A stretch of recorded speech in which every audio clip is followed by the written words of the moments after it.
Hi friends, நம்ம star rapid form. நம்ம form வந்து மதுரையில் லொக்கேட் ஆகிருக்கு. நம்ம ஃபார்மில் வந்து சேல்ஸுக்கு முயல் வந்து ரெடியாக இருக்குது.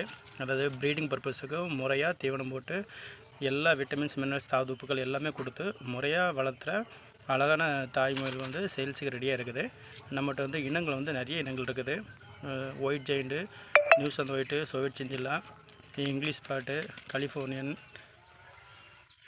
இந்த மாதிரி பல வகையான இனங்கள் இருக்குது. அதே போல் ஃபேன்சி குளங்கிற முயல்கள் நம்மகிட்ட நிறையவே இருக்குது. நண்பர்களுக்கு தேவை அப்படின்னா நம்ம வாட்ஸ்அப்பில் கான்டாக்ட் பண்ணுங்கள். நம்மகிட்ட வந்து 3 மாதத்துக்கு மேலே உள்ள ஸ்டேஜ் தான் நம்ம சேல்ஸ் பண்ணுறோம். குட்டிங்க வந்து சேல்ஸு கிடையாது. ஸோ வளர்ப்புக்கு தேவையான முயல்கள் எல்லாமே 3 மாதத்துலேருந்து 8 மாத ஸ்டேஜில் உள்ளது நம்ம ப்ரீடிங் ஆண்டு சேல்ஸ் பண்ணுறோம். இதை வந்து நம்மகிட்ட வந்து நாட்டின முயல், அப்புறம் ஜெயிண்ட் வெரைட்டிஸ், அதுக்கப்புறம் ஹைப்ரிட் மன்னனூர் முயல்கள், எப்படி எல்லா முயல்களும் இருக்குது. முயலுக்கு தக்கன ரேட் இருக்குது. நம்ம ஃபார்மை நேரில் வந்து விசிட் பண்ணதாக இருந்தால் வரலாம்.